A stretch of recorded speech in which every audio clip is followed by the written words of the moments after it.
what I think makes this movie work is that everybody knows how these movies typically end. But it's the journey in getting there. It really is whether or not this journey is believable. If this journey, is this journey believable or is it not? And I feel like because it's so grounded in reality and there's a real situation that happens that causes these two people's lives to come to a screeching halt, and you know, they're faced with the decision of whether or not they can handle this. Yeah.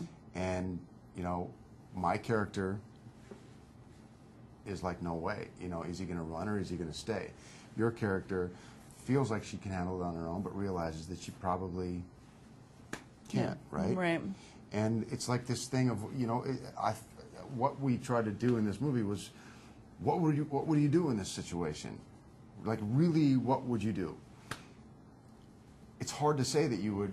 It's easy to say that you would do it, but when you really think about it, that's a huge responsibility, especially when you don't have 9 months to prepare for it. But I'm a little more like Holly, where it's just like, I could do it. I would make it work. I could do it. I could. If that happened to me, I would just step up and I would take charge and I could do it. And then you're just so overwhelmed and underprepared. Like, what was I thinking? Yeah, and then you're mad at yourself and them for putting you in this situation.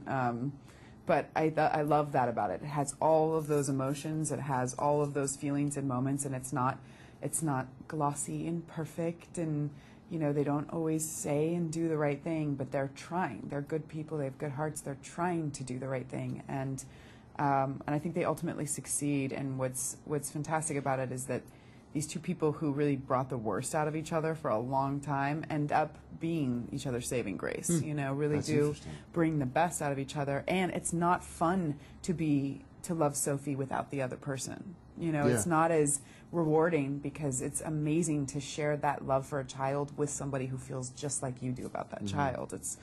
It's a real, you know, it's a real gift.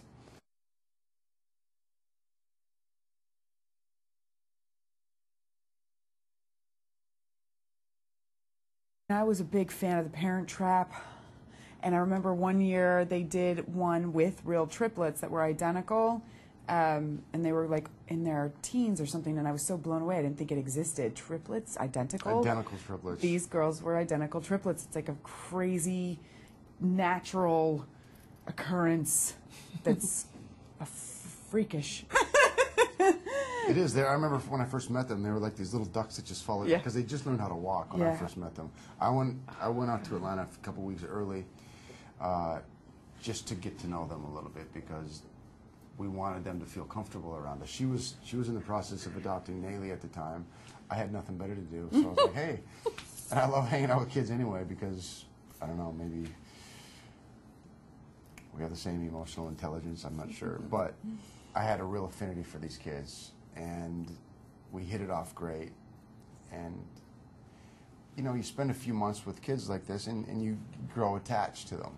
And it was so interesting, because each one of them, as much as they looked alike, I literally couldn't tell the difference for the first week that I knew them. Yeah, it took me a while. But their personalities were so different. And we found this out early on, that, okay, we need a crying scene, we take this one. We need a baby to come on and be happy, we take this one.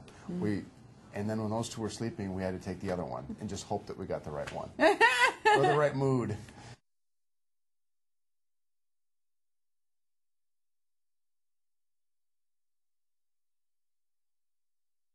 Well, he just was so prepared. The guy's very smart. He's a very good writer. He knows what kind of movies he likes and what kind of movie he wanted to make. Yeah. And that's what was so helpful to us, because we didn't have to, you know, when we got there, he's like, okay, this is what I'm thinking for this scene. Was this, we have all this, and then if you say, oh yeah, I love that, but what if we, and then he would listen. He actually listened to ideas, but he already had an idea of how he wanted the scene to play tonally, which is huge for actors, because you don't, otherwise you're like, okay, what are you guys thinking for this? Like, I don't know. It just adds a whole other level of he had a plan, you know, of execution, plan.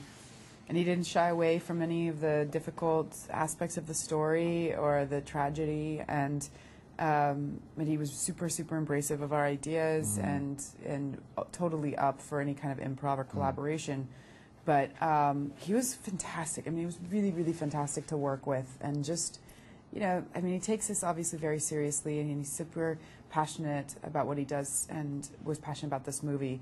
But it wasn't to the point where you felt anxious around him, or like, you know, No. he's high strung or stressed No. out about it. He really worked super hard to maintain a cool, chill, fun set for everybody. I love him. I can't wait to work with him again.